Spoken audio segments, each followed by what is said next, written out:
Hi, and welcome back to the 8-Bit Retro Refix, and on this episode we're going to continue with the CD32. In the last episode we talked about this hard drive that was in it, which was 127 megabytes, a whopping 127 megabytes, but back in the day that was quite large. It was quite big, to be fair, and that was what was in the SX1. So what I've done is I've just got an Amiga SD card, CF card adapter, put that in and wrote the Amiga game selector disk image, the real hardware disk image, onto that, and I'll show you how to do that now.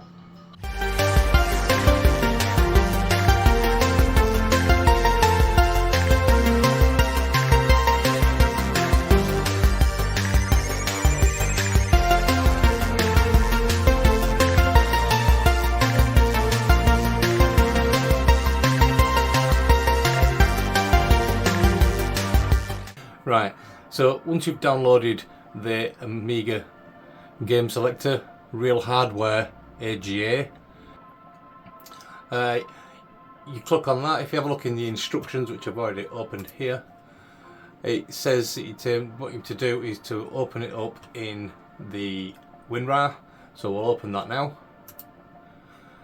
And it says extract the AGS AGA .image to the hard drive. Well, when you look in there isn't one. So I know the Amiga HDF files are a zip file for the Amiga itself, but I wasn't sure, and a lot of people I've read up on the internet are still not sure about it. You can have a look through these frequently asked questions and through here, and there doesn't say anything about it really in there. So what I've done is I've added a little note at the top of here, and it says change the HDF to IMG.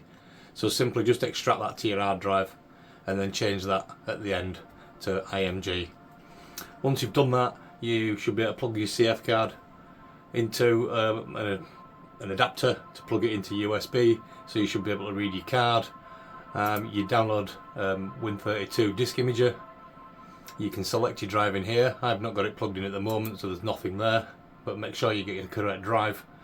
You can select in here and pick from here, from where your hard drive is to where you've just extracted your disk image. Leave everything else alone and then just click write, and that's all I did. And it does take a long process. I'm not going to let you go through that because it took it about an hour and a half to be able to write that 32 gigabytes of data onto that drive. And there is 32 gigabytes of data, believe it or not. So if you have a look in here, you've got that file there. It shows 30, but it literally is 32 gigabytes that goes onto there. So that's all I did, and then I come back over to the SX, and then I just simply unplug this one that we don't need anymore, plug the CF card and make sure that's plugged in, and plugged it into there. What I'm going to do is just flip that over somehow and let it sit at the top or somewhere like that, or I'll organise something for it to go back in there so I can put the lid back on. That should do us. We should have pretty much every single game that there is that's released on this game selector, the disk image.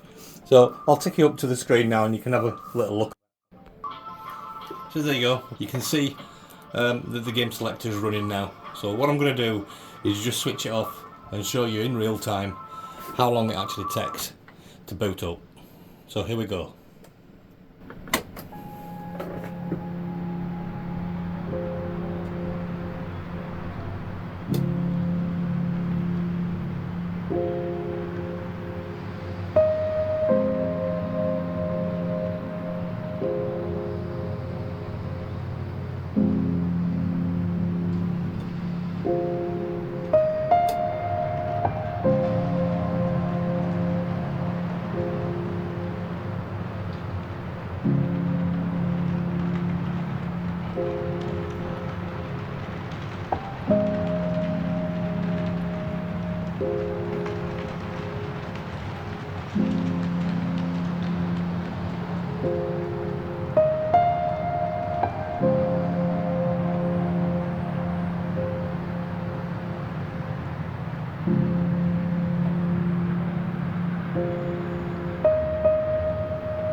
And there you go, we've booted up. 1 minute 15 seconds, something like that it took to boot up. It did take a lot longer with that old hard drive, which you can imagine. I think it took it about 3 minutes to start up properly. So it does start up a lot quicker with that. I've still got 4 megabytes of data in there. I'd like to upgrade it to 8 megs, probably do that in the future. And I still haven't got a keyboard that I can plug into the Amiga CD32 yet. So if you've got any good advice about which keyboards to go for these Amiga CD32, please drop me a comment, drop me a link, let me know, let me have a look. Because I do really want to get like a nice little keyboard to go with this CD32. So back to the Amiga game selector. So once you've got that disk image installed, that's it, you've done. Some of these games obviously I can't pick because I've not got my mouse plugged in, and some of them I would need a keyboard. So I'm just going to pick an easy one really, just to show you that it does actually work. Yeah, without a keyboard and mouse it does make it hard as well, because you can't press the escape to come back. So when you start the game up, it might tell you press F10 to quit the game and go back to this menu. It might say print screen or something like that, button to press, which we don't have any buttons. So every time I want to change game I have to press the reset button, and then it has to do that full round again, reboot again. So we've got to wait all that time for it to boot up again to get to his next game. So yeah, I'd really like a keyboard, a nice keyboard to go with it, something that fits in with it, a nice little black one, something that I can cover up a badge or something with CD32 over it or something like that, make it look authentic sort of thing. It'll look nice with it then. So anyway, let me shut up blathering on. This is your Amiga game selector. Let's go down and see if we can find something. Think of a game that's on the CD32.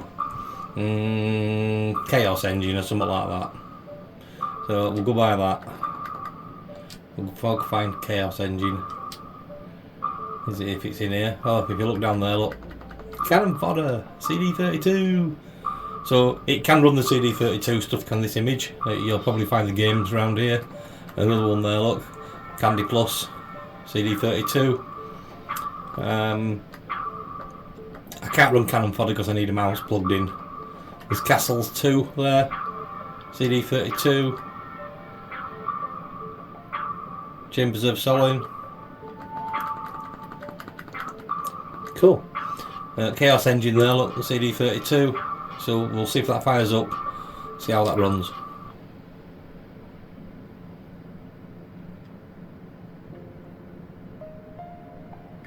You can see there, what does it say? Press print screen to quit. We don't have a print screen button. And I don't have a mouse, so I hope I can control it with this pad.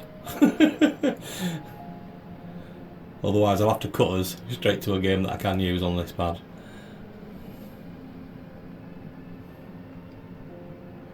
I think that's just my little telly trying to lock onto the screen, so sorry for the flashing.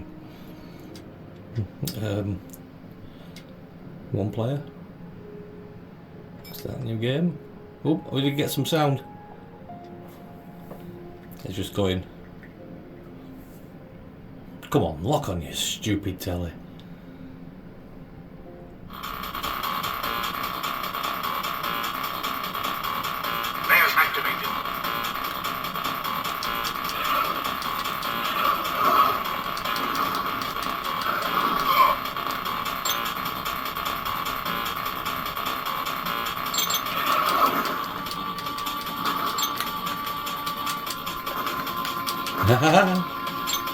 Yeah, this controller's not the best in the world. Node activated.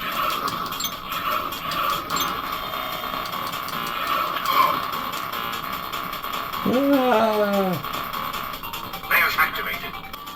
Cool. So yeah, I'm getting carried away playing away there. So yeah, that's great stuff, is that? So I'm just going to reset it and I'm just going to skip the reload time. So yeah, that's installing the Amiga CD32 32GB CF card with the Amiga game selector. I do reckon if you are into your Amigas, the game selector, and you're into your games and you're not bothered about anything else, I mean, you can quit out and go back to the workbench if you want, so that's fine. You can press escape to do so. It says so right there on the screen at the bottom. when you do so, it just takes you back into the normal workbench, and the beauty of it is you can plug into, which you saw in the last video, a floppy drive, and you can also use a CD drive as well, which is cracking. So yeah, I'd strongly recommend putting the game selector on. It's easy to do, easy install for anybody. You don't have to go through the process of installing Workbench and all the discs again, and finding the kickstart ROMs and adding that to it and doing all and building these. It's just a ball ache, to be fair. So I would strongly recommend this. You can go into the settings and change it to boot directly into Workbench if you wish, and you can start the game selector off the Workbench itself. So yeah, if you've enjoyed this episode, please hit me a thumbs up, hit that subscribe thing for us. It does help the channel immensely. There's links in the description as well if you want to join us into the Discord group. Everybody is welcome. Come along. You can have a chat to us behind the scenes. There's myself, Captain Commodore, Retro for You, Josip Retro Brits, and among a lot of other YouTubers in there as well. So come along, have a laugh, show us your retro gear. There is a section in there for buying and selling stuff that I might want to sell, so I put it in Discord channel to sell, and so do the other guys. They put it into the Discord channel. It's the YouTube Retro Repairers, which we do a stream generally end of every month. There should be one coming up again at the end of this month at least, so you can join in with us there as well in a live chat. So as I said, you can see all the links down below to see all the other great guys, and we'll see you on the next one. Bye!